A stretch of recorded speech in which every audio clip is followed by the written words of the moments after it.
আসসালামু আলাইকুম। মাঝে মধ্যে মনে হয় ফোনটাই ফেলে দেই। কারণ ফোনটা এত পরিমাণ ল্যাগ করছে, এত পরিমাণ হ্যাং করছে, ফোনটা আসলে ইউজই করতে পারছি না। মনে হচ্ছে ফোনটায় আছাড় মেরে ভেঙে ফেলে দেই। অবশেষে এমন একটা সেটিং করলাম, সেই সেটিংটা করার পরে আমার ফোন এখন কিন্তু দ্রুত গতিতে কাজ করছে।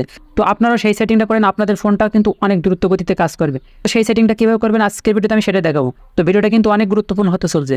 অবশ্যই ভিডিওটা শেয়ার করে সবাইকে দেখার সুযোগ করে দিবেন, যাতে এই ভিডিওটা দেখে সবাই উপকৃত হতে পারে। ফাইনালি সেই কাজটা করার জন্য চলে যাবেন আপনাদের ফোনের সেটিং অপশনটার ভিতরে। সেটিং অপশনটা আসার পর এখানে সার্চ বক্স দেখতে পারবেন। আপনারা এই সার্চ বক্সে লিখবেন মাউস লিখে আপনারা সার্চ করবেন। সার্চ করার পরে এখানে দেখেন যে লার্ক মাউস পয়েন্টার, আপনারা জাস্ট এখানে ক্লিক করবেন। ক্লিক করার পরে আপনাদের ফোনে হয়তো লার্ক মাউস পয়েন্টার, এটা আপনাদের ফোনে ডিফল্টভাবে বন্ধ করা থাকতে পারে, আপনারা জাস্ট এটা অন করে দেবেন। অন করার পরে এখানে দেখেন আরেকটা অপশন আছে রিমুভ অ্যানিমেশন, আপনাদের ফোনে এটাও ডিফল্টভাবে অফ করা থাকতে পারে, আপনারা জাস্ট এটা অন করে দেবেন। আপনারা যদি এই দুইটা সেটিং করেন আপনাদের ফোন অনেক দ্রুত গতিতে কাজ করবে। তো যাদের ফোন ল্যাগ করে, হ্যাং করে, আপনারা এই দুইটা সেটিং অন করে নেবেন। আপনারা যদি এই দুইটা সেটিং অন করে নেন আপনাদের ফোন অনেক দ্রুত